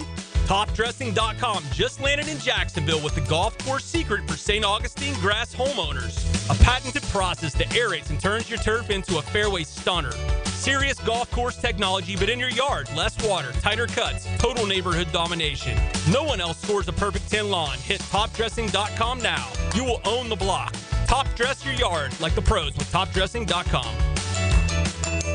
It's time to elevate your game night. Head to Best Bet, your premier destination for poker, card games, and hospitality. With locations in Jacksonville, Orange Park, and St. Augustine, we have a seat ready for you. Whether you're a seasoned poker player or just starting out, we have you covered with poker games of all limits and easy-to-learn games like Ultimate Texas Hold'em. And it's not just poker. With delicious dining, lively bars, and big screen events, there's something for everyone at Best Bet. Visit bestbetjacks.com to learn more. That's bestbetjacks.com and ante up for fun.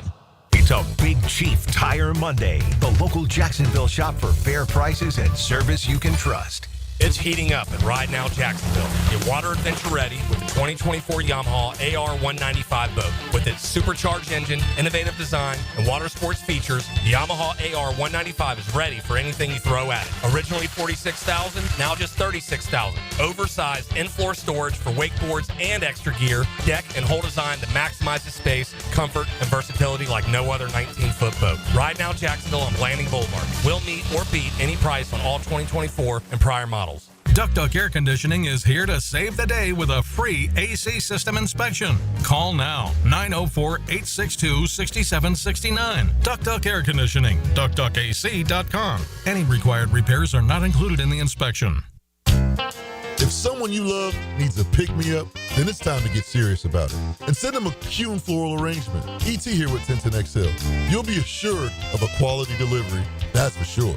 Log on and order online at kuhnflowers.com. Welcome back, everybody. Okay, I'm thinking of a number between 1 and 10. Charles. 6. Oh, so close. Betty for the steal. What about the bank that helps you reach your financial goals? Synovus. Let's see, judges. Yes, looks like we have a winner. That's a number? Sorry, Charlie. Remember, a solid financial future doesn't happen by chance. Talk with Synovus about your potential today. Brought to you by Synovus Bank, member FDIC, equal housing lender. The number was 4. She's seen and heard all over 1010XL's video and social channels. Whether the big cats are at the bank or on the road, I'm there too. Follow my updates all season long, on air and online. All things Mia are driven by Arlington Toyota.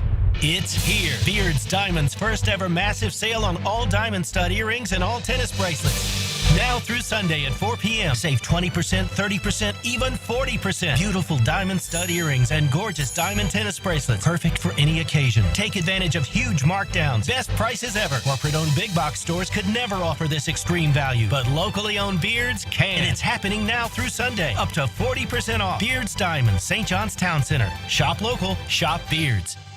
Hey, it's Matt Hayes. There was a time when if you handed me a bread basket at a restaurant, you better watch your fingers. Pizza, pasta, bread, carbs were absolutely my weakness. I'd be lying if I said they didn't have me hooked. Then Awaken 180 came into my life. I've been down every diet road there is, but this is different. It's not just another diet. It's a total reset of how you see food. You know that carb craving that we all accepted as normal? That's gone for me now. Don't get me wrong. I still enjoy the good stuff, but here's the difference. I no longer feel like I need them. So when the server puts that bread basket on the table, I just smile, sit back, and say, nah, I'm good. That feeling of control is all thanks to Awaken 180. I lost 40 pounds in 9 weeks on Awaken 180. Hacker lost more than 110. Baloo is on his way, and you can lose whatever you want to lose. It doesn't matter what your goal weight is. Awaken 180 weight loss will get you there quickly and safely. It's a clear path to success without disappointment. Awaken 180 has changed my life, and it will change yours too. Give them a call at 844-346-1800 or go to awaken180weightloss.com. Trust me, you'll thank yourself. Friendly competition meets great futures. It's the Birdies and Bounces Tournament, presented by the Mackenzie Noel Wilson Foundation, Friday, May 9th at the Yards. Where else can a pickleball tournament? 15 holes of golf, food, fun, beverages, raffles, and great activities help a worthy organization like the Boys and Girls Clubs of Northeast Florida, where 59 clubs serve nearly 6,000 youth daily. For tickets and team registration, email Charlie C. at bgcnf.org. 1010XL is presented by Farah & Farah, exclusive injury law firm of the Jacksonville Jaguars. Protecting you and your family. Call 396-5555. Jacksonville. We go together, better than birds of a feather, you and me. We change the weather. Taylor Dalmia O'Brien, RJ Saunders, I'm Lauren Brooks with you on this Big Chief Tire Monday. We keep jacksrollin.com for all of your automotive needs. Time now for the Terminix Pest of the Day. I feel like this one could probably be easily guessed. Terminix did come out to our house on Friday and sprayed to prevent mosquitoes. That is going to be the best thing about the fact that it's about to be summertime. You can find them online at Terminix.com, Terminix, and they take care of Everbank Stadium, ViStar Ballpark, ViStar Veterans Memorial Arena, which, Taylor, you'll be there on Wednesday for the Iceman? I will, yes. Very exciting. Unfortunately, not a good start to the series for them. It's tough that they're down 0-2, but, I mean, one's an overtime loss. Yeah. The other one's a one-goal But loss. it's like, I hate that team so much. And like every year, they're a lot the of ones that end Phillies up. do. Yeah. So I feel like, yeah, it's definitely you want to win. You get 3 at home. So ideally, you go back 3-2 and can win that next one on the road. They're right there, though. Yeah. Like, that's the problem. Is it's Both gut-wrenching, were, but both are one-goal losses. So that's in where overtime. Yeah. Right. So you have to have some optimism. You would just like to be at least come back 1-1 because then too, you have a Friday game, and that's what I was kind of hoping for. But yeah, so I'll be there Wednesday. Yeah, and then the ViStar Ballpark hosts the Jumbo Shrimp, and they are back tomorrow, 11:05 a.m. first pitch for Education Day.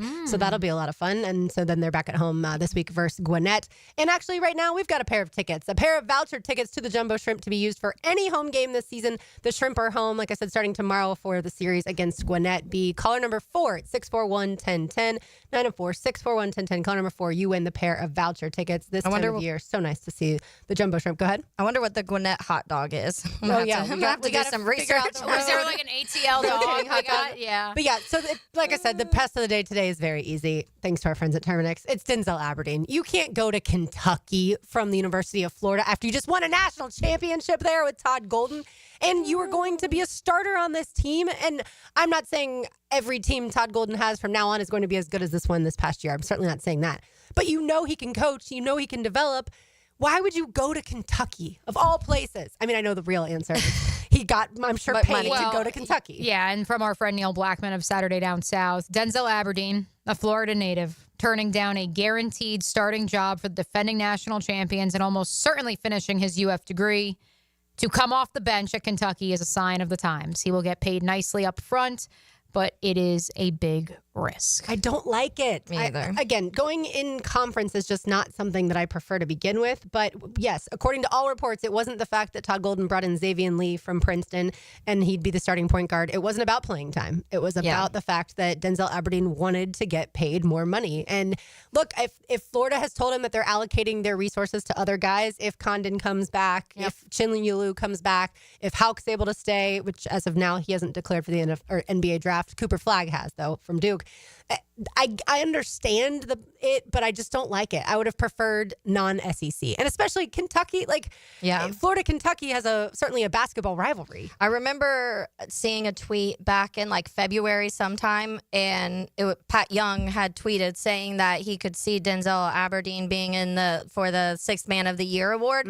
And once you put a name out like that, then I feel like schools like Kentucky are going to start making those calls, and then you do get money. And unfortunately, that's where we are in these times. The money talks, which I know we hate. We talk about it all the time. And you can move in conference. And here's the thing. When it comes to transferring in the conference, so quick little diatribe. I arrived in Iowa the year after the Jared Utoff situation. So he had been at Wisconsin. He was a top 50 recruit. And the folks up there, Bo Ryan and company, when he said, I'm homesick and I want to go home to Iowa because my girlfriend's there and my family's there, even though, yes, I know it's 2.5 hours down the road, they said, no, you're not allowed to transfer because it's within the Big Ten. And back in 2014, 2015, you could say that. Yeah. And it was this massive NCAA, got involved to allow Jared Uthoff to get out of Wisconsin. But even then, he had to sit for a year when he got to Iowa. And now here we are a decade later. And Denzel Aberdeen, days, less than a week after entering the transfer portal, and a week and a half after, or not even a week after winning the national title. It's just, okay, off to Kentucky you go. Mark Pope probably talked to Denzel Aberdeen after the Florida-Kentucky game and said, we'll have a place for you next year. We'll talk to you. I hope that's not the case, but it doesn't. Any of this kind of stuff doesn't surprise me. For me, this is very similar to a little different because it's football, but Trevor Etienne going to Georgia. Yep. You Same can't thing. go Never to the would have rival. happened 10 years ago. No, and Florida fans, if you're going to go somewhere else, Princely Umanmielen went to Ole Miss, stayed in conference, which I still don't love, but at least that's not your biggest rival in football. And I feel like most Gator fans wished him well, right? Not Trevor Etienne. Every single Gator fan was furious with Trevor Etienne. He wanted to stay close, though, I talked to Mike Griffith this week, and we were having that conversation where it was kind of like his family wanted him to have. Sure. They wanted to make that move, but they wanted to still keep it in close to Jacksonville. Yeah, close proximity. I get it. So that kind of you eliminated a little bit, because then you're going to, it's like Florida State. No, that wasn't where you wanted to go at that time. Right. So you definitely Can you imagine if he went to Florida State instead? I mean, at least for Florida, from the Florida perspective, at least Georgia didn't win the national championship this year. Right. And so therefore Etienne doesn't get to go out with a ring. Did y'all see the Tennessee offer to one TCU starting quarterback Josh Hoover more than $1 million to leave TCU and come to Tennessee? And Josh Hoover said, thanks, but no thanks. I'm staying at TCU. Now, granted, he's also getting paid in probably the millions at TCU, or at least. So it's the same. So why would it's comparable. Right. Yeah. But I'm happy that somebody, and this isn't an anti-Tennessee thing by any means, but I'm happy that a kid looked around and said, no, I'm going to stick it out where I started. Yes. And it's a rarity, but I think ultimately, again, he probably is getting paid the same amount by TCU. I know it's in the seven figures. I read that, and so it makes sense. It's comparable. And so at that point in time, do you really want to up and move? I mean, it's kind of like if you're paying, $1,500 for rent, and there's, a somewhat nicer apartment, but it's not that much nicer, and it's $1,400, but you really like yours and it's brand new and it's in a great location. You're like, whatever, I'll eat the $100 a month. Yeah. Yeah. And that, going back to the person we've talked about the most today, Ashton Genty, he had the opportunity to go multiple places and said no. And I love that. That's another intangibly rich characteristic. But it's hard. It's few and far between that you see it. And even just talking to Pat Bryant, he committed to Lovie Smith, and then all of a sudden the coach that you commit to at that school leaves. And I know there's probably hesitation in that moment, so credit to him too for sticking that through. And I've read stories that there was a little bit of kind of ups and downs in the beginning of the new relationship, but he stuck it out. And then look, now we're talking about him being drafted. And sometimes I'm sure it's not the easiest choice for some of these guys, but I love the guys that are still dedicated to the schools that they commit themselves to from the start. By the way, the Georgia Hooligans, Lauren, St. Aug Dog says Etienne has an SEC championship ring. That is still huge. Yes, it is. I just, like I said, it's not a national championship, which that was obviously very fearful. Most Gator fans were very fearful that Georgia was going to win again. By the way, Lane Kiffin joined the Pivot, speaking of Georgia, and Channing Crowder mentioned Carson Beck's NIL deal at Miami. Oh, yes. And Lane Kiffin was like, $4.3 million Miami gave him that? Did they watch his game against us this season? So great job to the Pivot for setting him up. And then literally Lane... We may have to come back with that sound. It's a better video than sound. That's why I didn't do it. But yeah, Lane was like, I wasn't trying to go there. You set me up.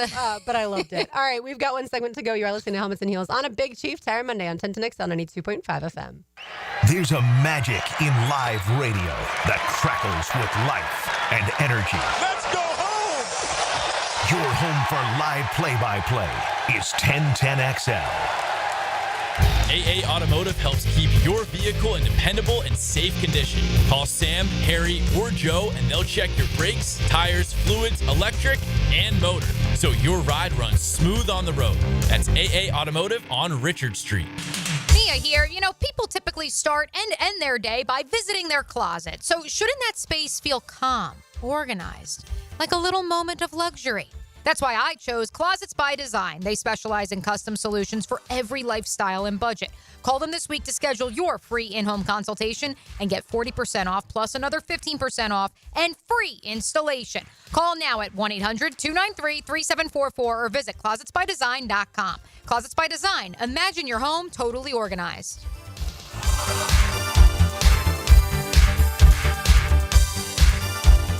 If you're tired of weekend projects turning into weekend disasters, you're not alone.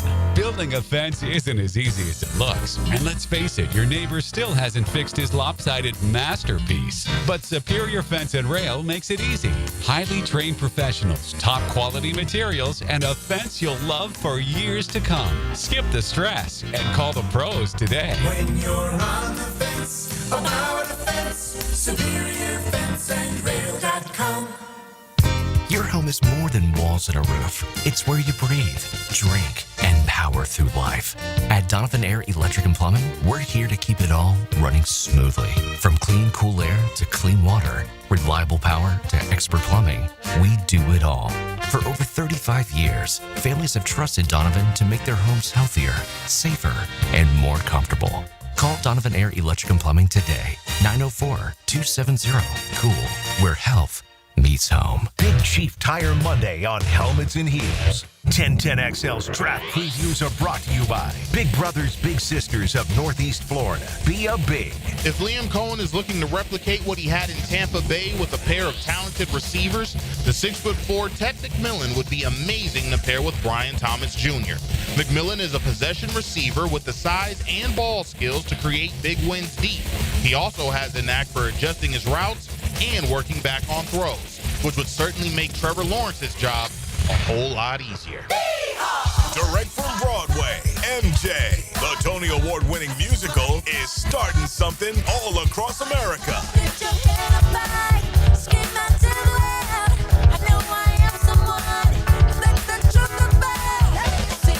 Get tickets now to what the Washington Post calls a runaway hit.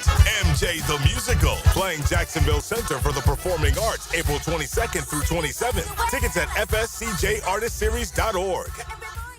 Spring is in the air, and it's time for cool boats at hot prices.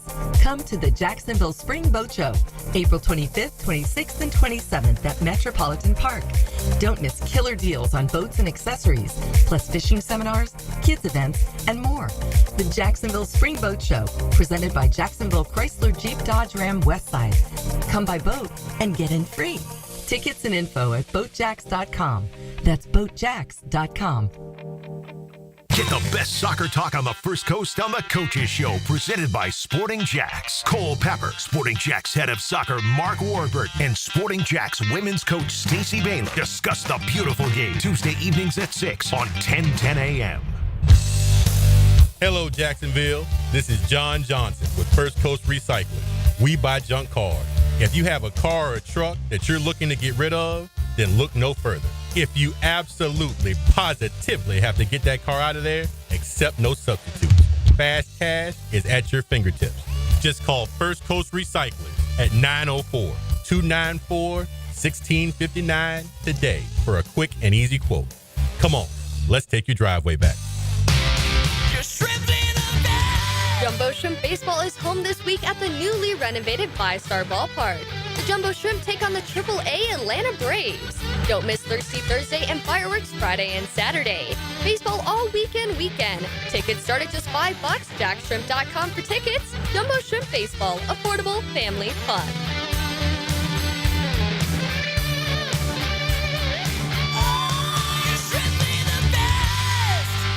Bryant and Angela Wall here with Window World. You've heard us talk about it. Window World, the #1 window replacement company in the USA, selling over 1 million windows each year for the past 8 years. That's a lot of satisfied customers, and why J.D. Powers has awarded Window World Best in Customer Satisfaction 3 out of 4 years. Window World stands behind their slogan, simply the best for less. With Window World, you get top quality windows at a price that leaves more of your money in your bank account, and you get the absolute best guarantee there is in the window replacement industry. When compared to our competition, there is none. See for yourself. Call the competition. Give Get quotes from them. But before you buy, get Window World's free estimate and compare the quality of the windows and the price. You'll see. And when your new Window World windows are installed and they're saving you money on your energy bills, if anything goes wrong with those windows, Window World and I will be there to make it right. That's my guarantee. Call Window World today. Start saving money on your new windows and your energy bills and take vacation with your savings. Window World, online at windowworldneflorida.com. Window World, simply the best for less. Thank you for your business. Window World also offers energy-efficient doors and siding.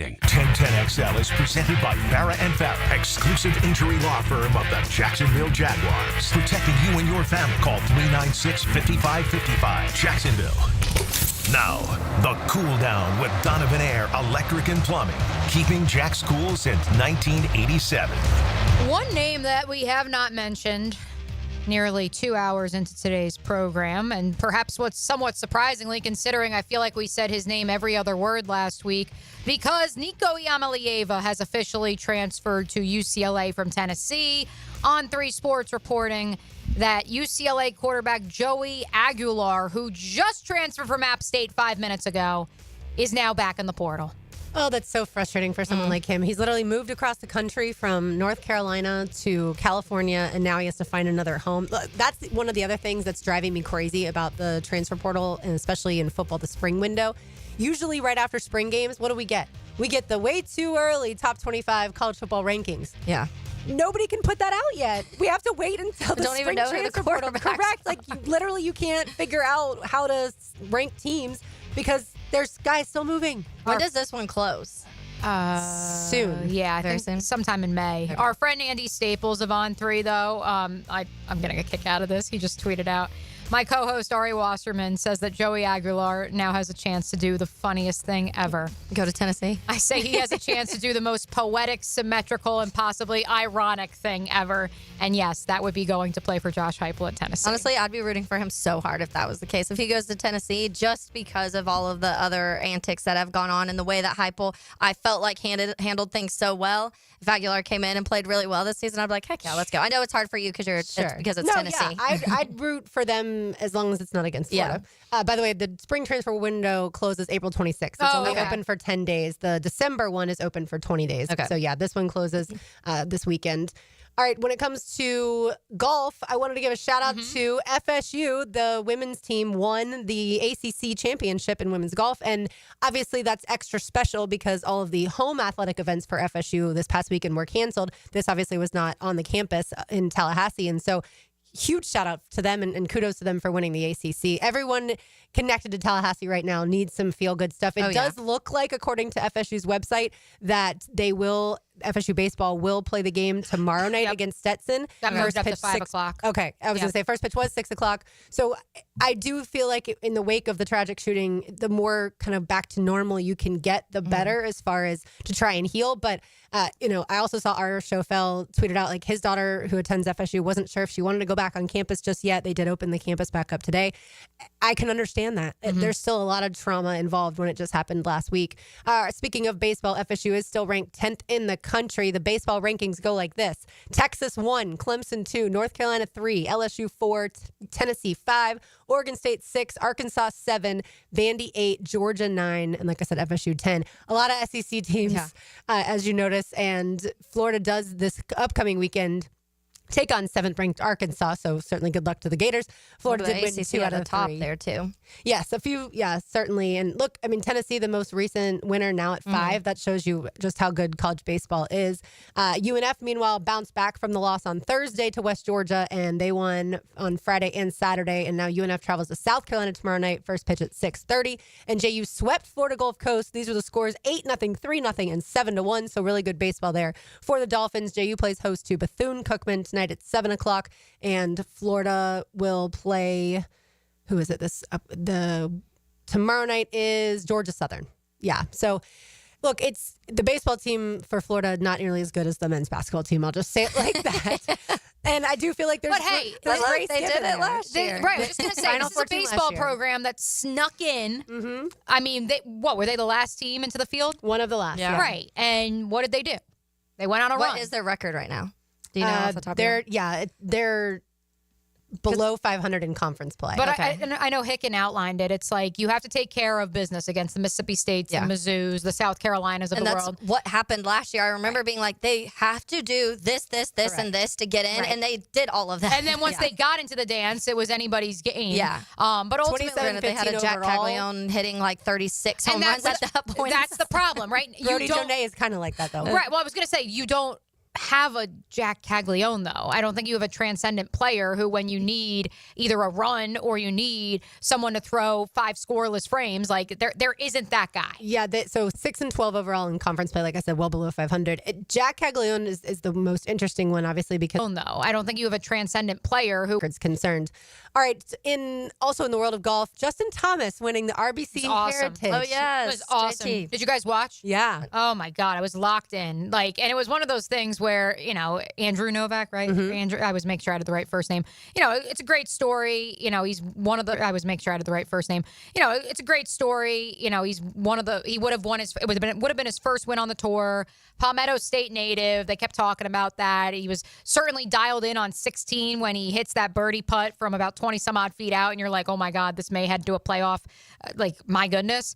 But at the same time, when the graphic flashed up on the screen and it said JT hadn't won since 2022, Kevin looked at me. He's like, how can you root for this rando when JT this is happening? JT literally has broken 5 course records in the last 3 years, but he can't win a freaking tournament. How can you not root for this guy right now? Yeah, and that's what when you add the likable side of things, and it's hard to not root for the guys in that moment. I mean, even when we go back to Rory's win, the majority of people, there's Rory haters. We figured that out now, but Rory, for most people, is such a likable guy. So the other storylines sometimes get lost because it's Rory, and you want Rory to win, and especially with the Grand Slam, obviously. You're talking about even when people were talking about how, the way that playoff ended up going. But you heard Rory chants immediately when he was leaving 18, and that's just part of the story. Well, because it's the cathartic, right? Yeah. Even if you don't like Rory, you're like, God, this poor man. You got to get the monkey off his. I just feel for 10 years trying to complete the career Grand Slam. 10 years trying to win the Masters. And for JT, it's just 3 years of I could shoot a 61 on Friday and then I implode and shoot a 78 the next day. And so to finally put 4 great rounds together and to finally come away, I love that he had never actually won on a quote unquote walk-off putt before. And so he was like, yeah, it was pretty much as awesome as I thought it would be as we were walking up 18. And the putt wasn't easy. No. I mean, that was an amazing read from his caddy. Yeah. And to win the first time after having your baby, his wife, little girl were there. So incredibly cute. I feel like golf has really delivered for us. Oh my God. The golf has been great. Talk about all the storylines you want almost. Right. Go back to the players. We had a playoff on Monday. On St. Patrick's Day. Right. Rory beats someone no one will ever remember who he beats. And then you go JJ. I know. And then you go to JJ Spawn. And then you go to the Masters. And I mean, I'm skipping obviously the other tournaments, but there were some great results there. Right, Victor won. Exactly. There were some great results there. I mean, Morikawa gets beaten a playoff. It has been. It's been amazing. And then, this past weekend, and obviously the Masters. JT was, I think, second in the one that Victor won, too. Right. I'm pretty sure. So he was so close. And then he had, obviously, the Players' Championship where it was, absolutely disastrous first day. And then round 2, he went off. And so he's had kind of, these ups and downs of this season, too. And so to see him do that. But, all the storylines this year, all the golfers that most people know, too. And we've had, even casual golf fans, these are the names that you talk about. Oh, yeah. And we haven't really had the Scotty Scheffler, kind of swing, basically, the way he was dominating the last couple of seasons.